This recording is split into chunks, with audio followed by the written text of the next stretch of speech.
The MLB draft is officially over. The Mets went through the 20 rounds, made their picks, and we're going to tell you everything we possibly know about these prospects, from Carson Benge all the way down to Adam Haight, the 20th round pick by the New York Mets. Guys, thank you so much for clicking on this video. If you do enjoy it, make sure to drop a like on it. It really does help support the channel, as well as subscribe so you don't miss out on any of the content coming at you. Remember, the podcast, there's audio stuff going on always over there, but the YouTube channel will have specific YouTube-only content. This could be part of it. Make sure you are subscribed so you don't miss out. And follow us on all our other social media at Mets'd. Links are in the description. James, I'm feeling terrible. It's about 85 degrees in my apartment. If you're watching the video, there's a towel that's just chunk full of ice as we're talking about these prospects. How are you feeling over there in your cushy little Brooklyn apartment? I feel so great in my cushy Bushwick apartment with my wonderful in-wall air conditioning unit blowing nice cold air for a crisp 77 indoor temperature. It's incredible. I gotta say, it's you dealing with adversity is hilarious because it doesn't happen very often. So when it happens, you crumble. I work too hard to deal with adversity like this. No air conditioning. I hate it. I don't know how anybody deals with this nonsense. All right, enough of me being a spoiled brat. Let's go ahead and talk about these players. First up, let's get started in the first round. Carson Benge. We spoke about him on the podcast. For those of you in case you missed it, let's talk about him a little bit more. First round pick out of Oklahoma State. Outfielder, left-handed hitter. Good friends, maybe even best friends with Nolan McLean, Mets prospect. James, what do you like about Benge? Benge is, I think, the Mets seem to be doing this new draft thing where they just hammer pitchers over and over again in the draft. So I think when knowing they were going to do that for the third draft in a row now, David Stearns first, I think they wanted to get an outfielder, position player, a college position player with a very high floor they think can probably get to the majors in short order. I think that's what a lot of people wanted in this draft, Mets fans, and I think that's what the Mets did. The big thing that sticks out about Benge is that he just has a combination of really fast, strong hands and really good back control. You talk a lot about how fast his hands are. He rarely swung and missed in college. He had a more passive approach, especially inside the strike zone. When he did decide to take a hack, he usually made contact and he usually did damage, which I think is a really important thing. And that's kind of the most important thing for translation. That, like, the fact that he can do that, he can make contact in the zone. He made a lot of contact against velocity. He didn't swing and miss very often against breaking balls. Those all seem to me like things that can help him move through the minors quickly. Yeah, and I mean, it seems a little bit more like a floor pick necessarily than a ceiling with Benge, just because he has all the tools to be a very good player. Great bat-to-ball skills, doesn't swing and miss, good exit velos as well, and projects to be a major league outfielder. I think Chris Gross, the VP of Amateur Scouting, said that he's going to be playing center field, which I think is interesting, but also I like it. Be aggressive with the guy. Find out if he can play it. You can always move him back to the corner. If you feel like you have the ability to develop this guy and put him in center field, he becomes even more valuable, like we've spoke about before. And again, his swing is really nice. Just got to be able to pull the ball in the air a little bit more. But someone who, on my rankings for the first round draft picks, he came in at number 19. That's basically where the Mets took him. I think it was a pretty appropriate spot for where he went in the first round. That's not basically where the Mets took him. That is where the Mets took him. Exactly, okay, number 19. I don't remember if it was 18 or 19. Great call by GiraffeNeck Drafts. But it was interesting. We missed that on Sunday because that was more of like our instant reactions. This is more of like a deeper scouting report. Chris Gross, the Mets VP of Amateur Scouting, first year with Stearns doing this. He did say they see Benge as a center fielder. And what? I already said that. Oh. No, but I was going to expound on it. Oh, okay. They said they specifically see him as a five-tool center fielder. So him saying that when he was drafted as a right fielder who didn't play center field in college, we had a conversation with Baseball America's Matt Eddy about it. That's just that's a big deal because that changes the floor projection. Because if he's just a corner outfielder, now everything is on Carson Benge's bat. He has to hit, and he has to hit very well to even make the major leagues as a guy that can play regularly. He has a lefty bat, so it helps him in a potential platoon advantage down the line. But now him being a center fielder, that's just more ways for him to make it to the show. Also, he, like Nolan McLean, was a two-way guy at Oklahoma State. So now he's going to give up pitching, focus more on hitting. That could improve the upside. But I do agree with you. That seemed like a floor pick before the Mets started taking a lot of big swings. Yes, because in the second round, they did take a bit of a big swing there with Jonathan Santucci, left-handed pitcher out of Duke. He's a big lefty with some really big stuff. I mean, his fastball can get up to 97 miles an hour. His slider is really good. A changeup that is super real as well. The issue with Santucci has been throwing strikes at times as well as just being healthy and being on the field, though. Yeah, I got a lot of great data on Santucci from a Twitter account, Brett Homer, and his account is B_home_run2. He really liked the Mets draft, and he really liked a lot of the pitchers they went after, especially Santucci. He had such deep data on him. He is a TrackMan analyst, so I guess he just had this from covering these games. But the fastball has legitimate run, legitimate carry at 97 miles an hour, 16, 20 inches of IVB from a pretty low release slot, so it really gets on the guys. 30% in-zone whiff rate from the fastball is ridiculous, especially from a lefty who's going to mostly be facing righties. To get that high of a whiff rate on your fastballs inside the zone, that means that pitch is very good. It's very hard for hitters to track and line up. Slider's very legit. It had a 54% whiff rate last season at Duke, which is stupid high. And the changeup is really, really, really real. But it's the pitch that is his least consistent and he threw the least often that is going to be the difference maker, whether he becomes a frontline rotation starter, a mid rotation starter, a back end rotation starter, or just winds up in the bullpen as a pro, because it totally falls off the table, has a lot of good arm side run on it, and had a 43% whiff rate last season. But he only threw it 12% of the time against righties, and he barely ever threw it in the strike zone. He couldn't really place it. It was more something that would dive out of the zone. So inconsistent, but good foundation. And if that pitch jumps up and becomes something he can do consistently, then that's a major league starter. Yeah, he is a guy that during the draft, they put up a comparison. And they're like, listen, he's not Hagen Smith, who went number 5 overall to Chicago White Sox in the first round. But they're like, but the stuff and the numbers are pretty similar between the two. There are differences here. That's why there's, being drafted a round apart.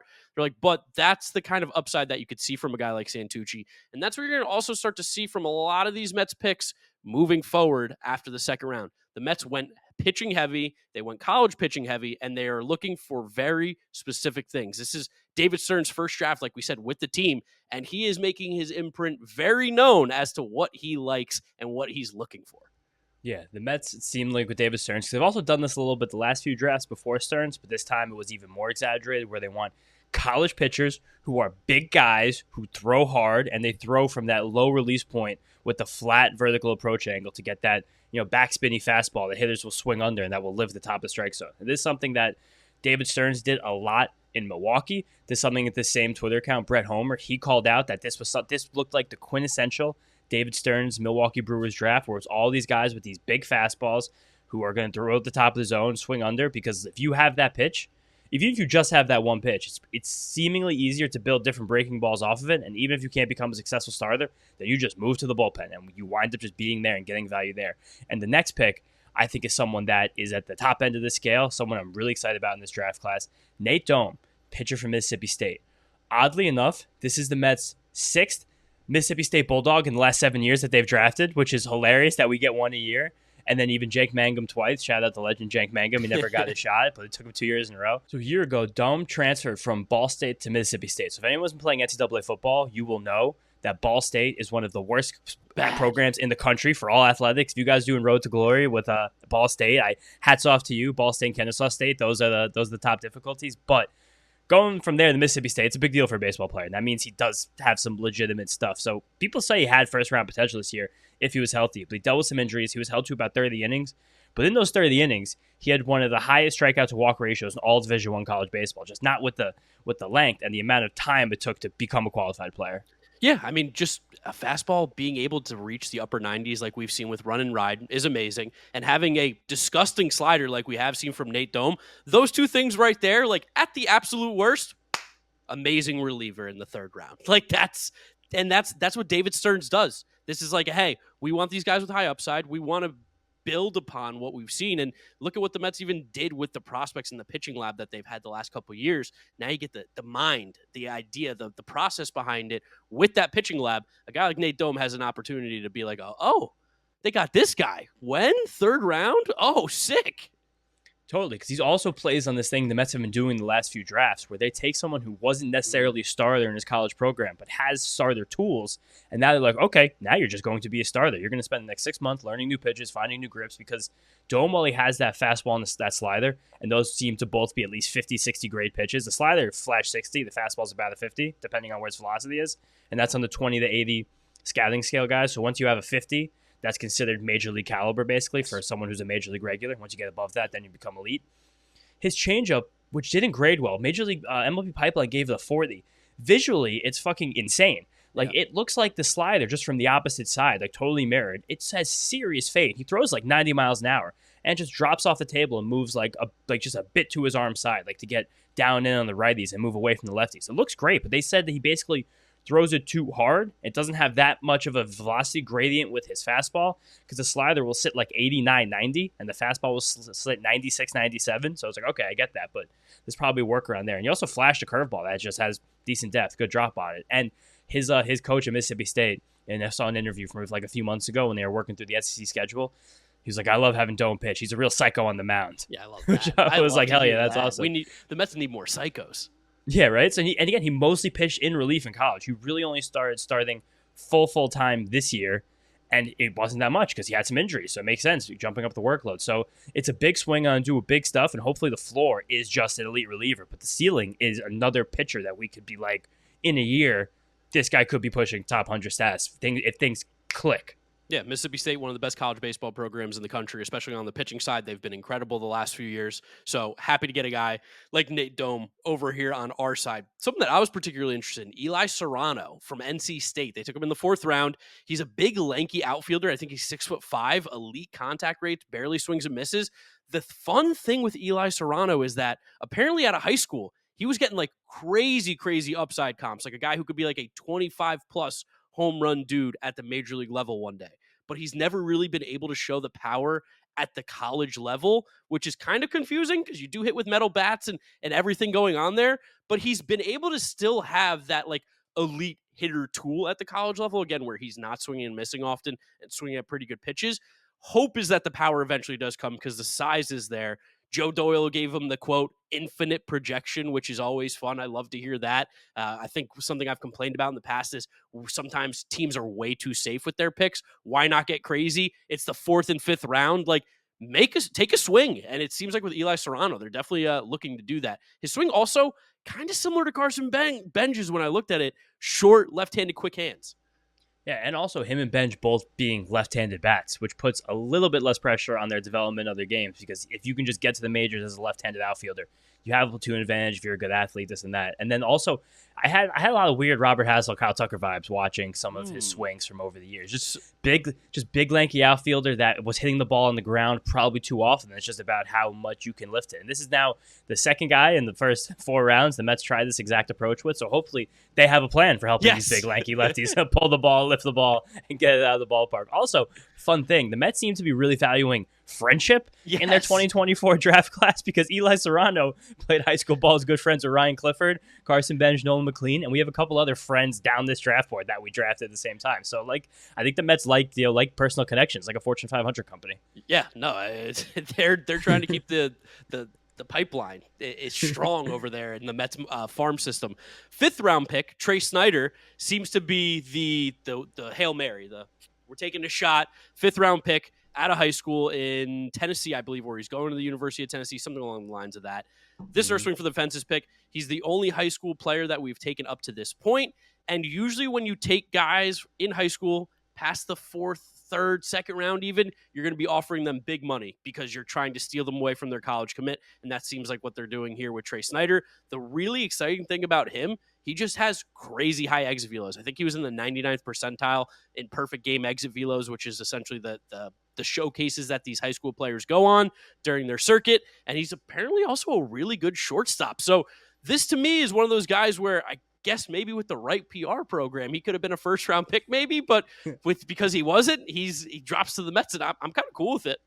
Yeah, he's Missouri kid. So, but Missouri is kind of like soft Tennessee, depending on where Missouri you are from. Yeah, it's like extended Tennessee. He was Gatorade's Missouri Player of the Year. Oh, so those really? are given out to every the high school player in every single state who was the best. And I'm sure Missouri isn't the best baseball program in the country. I think it's also not the worst. You got some warm weather in Missouri. You're playing all year, and this is where the MLB draft gets weird. This is where sometimes I don't love covering the Major League Baseball draft because not like the other sports where it's like let's take the best player because they're the best. The MLB draft is like let's play a game. It's like I have to figure out where to put these guys in the slot and where to save money so I can spend money later on. Kyle Boddy of Driveline, the Red Sox, did a great couple-minute video on Twitter describing the MLB draft and why it's weird television, not the best entertainment for these exact reasons.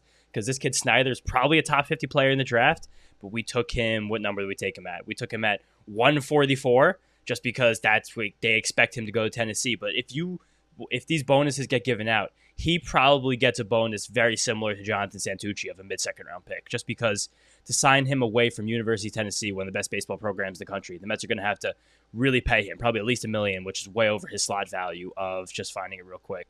The slot value is, it's not loading. It's about $500,000, about $500K. So they're gonna spend up to get him, and I think it's probably worth it to get another like young athletic shortstop in the mix. Just a random thing I thought about. I wonder how the NIL affects signing these guys even more too. I know baseball doesn't get the heaviest NIL like other sports, but a guy like Tommy White transferred from NC State to LSU because of NIL. So like there's some money still going around these college sports. Would love to see if the Mets could sign Trey Snyder. I'm assuming they would if they spent a 5th round pick on him. They're pretty confident in that. And there is a lot of high upside with him as well. Someone also coming from the SEC. I love seeing players from the SEC drafted. Best conference in college baseball. There's no doubt there. Corey Collins, first baseman out of University of Georgia. He kind of went a little bit under the radar because Charlie Condon was on that team, and he's like literally one of the most freakish hitters we've seen in a while.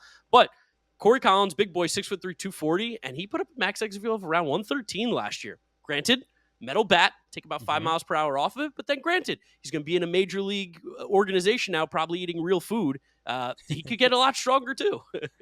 That was a very similar exit velocity that Drew Gilbert put up in his last year at Tennessee. So to say probably, I he's like 6 inches bigger than Drew Gilbert, like Definitely. 70 pounds heavier. So I'm hoping for a little more raw power from him. But the biggest thing that Collins does is he does not swing and miss very often at all. Incredible contact rate in the zone.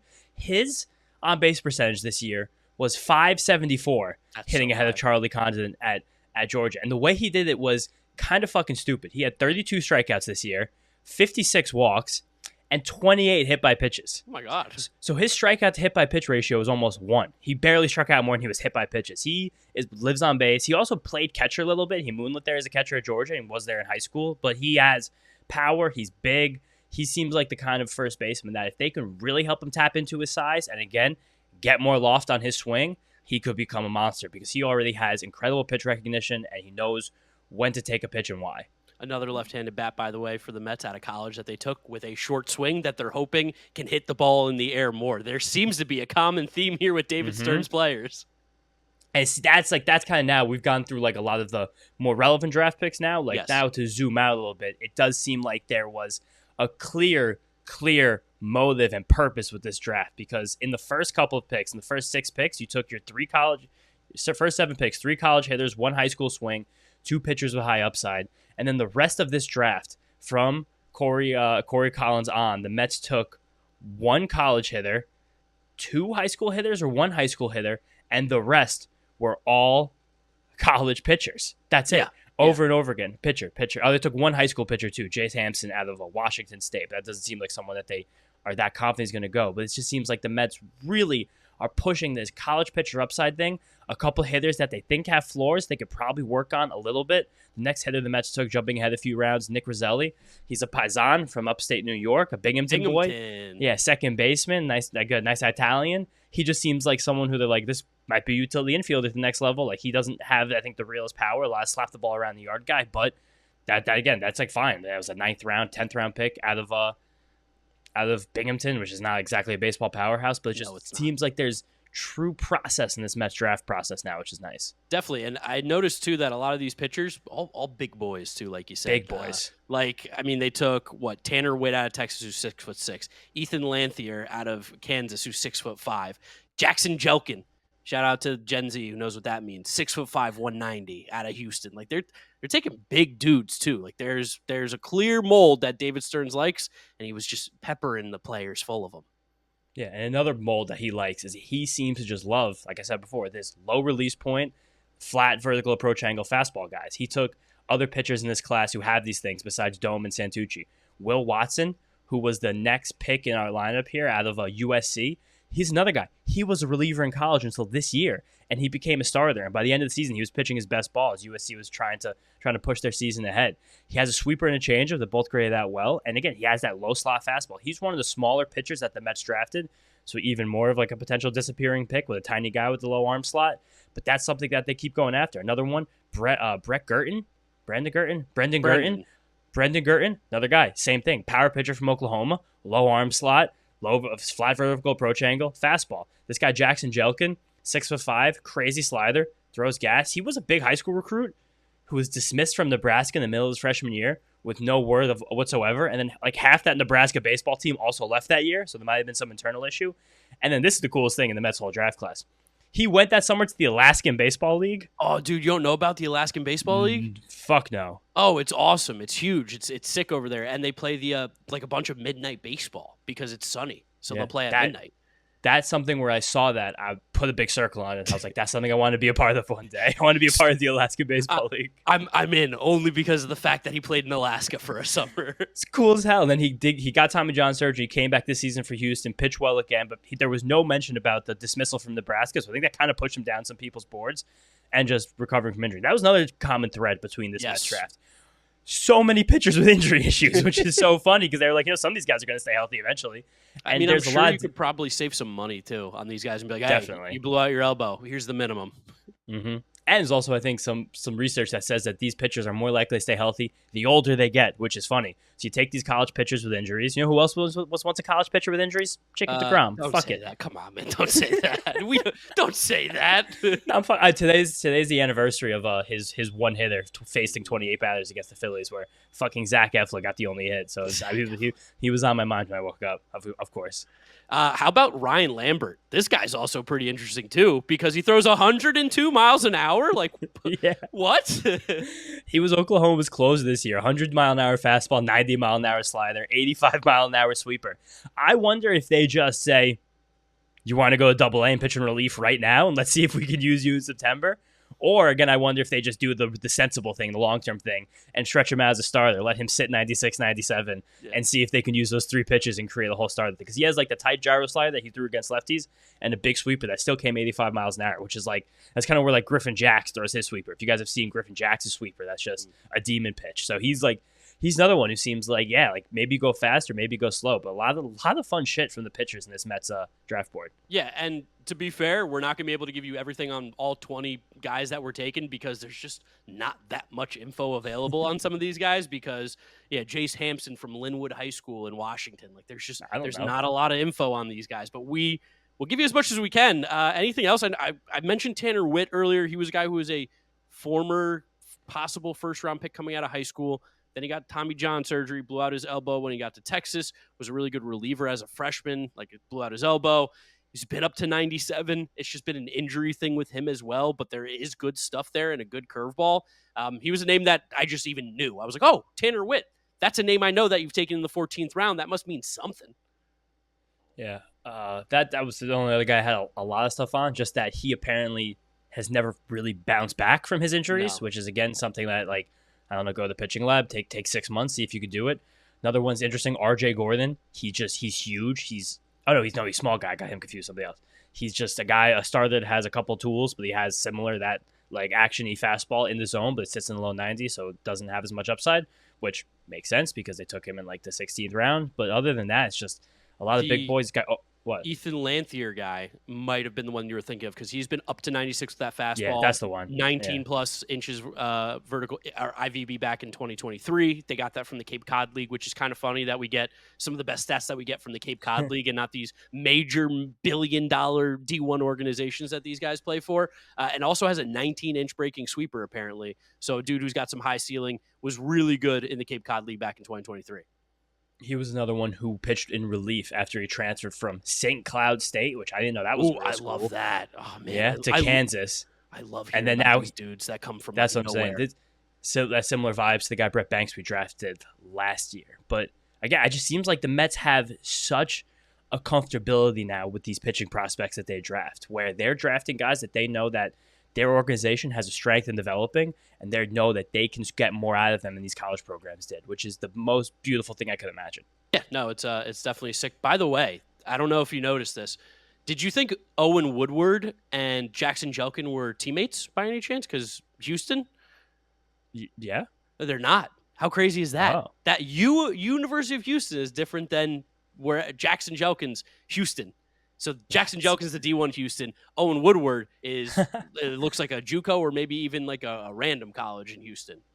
That's fucking crazy. Also, we took Josh Blum in the in the 16th I lied. round. I lied. They are the same, right? I got misinformation. They're for some reason on MLB Draft Tracker they're put as different, and then I saw pictures of him. That's from his old college, Weatherford College. Okay, there you go. Because But I think I saw Ram tweet they were like the few pair of Houston teammates taken by the okay. same team in like 15 years in the draft. We also took USC teammates Josh Blum and Will Watson. So again, the Mets, the power of friendship holds strong. I think maybe the last guy to give a little bit on, Adam Height, the Mets' last pick, 20th round pick in the draft. He's committed to Washington State, and the Mets took him in the last round as one of the best high school players in Washington. So it's Oregon State. So it seems like they don't have that good of a chance to sign him, but he feels like insurance for Trey Snyder, where if they miss on Trey Snyder, they give this guy Height a lot more money to come into the program. Also, weirdly, a two-way player 100%. in high school. Yeah. But dude, okay, this Owen Woodward's guy's got crazy stuff going on, by the way. He trucked a batter after he hit a home run when he was at Weatherford College. The guy pimped a home run off him. He trucked him coming around third base, ran at him, took him down. That's awesome. Okay. This dude is a dog. And this year against Texas, he started off the game, struck out 10 of the first 15 batters he faced against the University of Texas, but then looks like he might have blown out his elbow. So, I mean, there's some crazy stuff going on here. You got to put the clip. This tackle video is insane. It's one of the craziest. He laid him out. I'm in on Owen Woodward. I've never been more in on a guy before in my life. I wish we had a better angle of it. I wish we had a better view, better camera. Looks like he's a nice little curveball too. It's fun. Yeah. So keep an eye out for him. Yeah, he blew out his elbow this April. That stinks. Yes. Okay, but again, fun draft class. Nice to see the Mets have purpose and motive through a draft. Nice to see them take players again that seems like their strengths as an organization will help get more out of.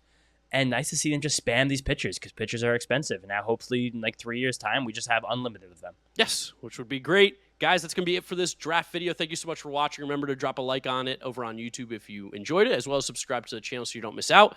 Follow us on all our social media at Mets'd. The links are in the description.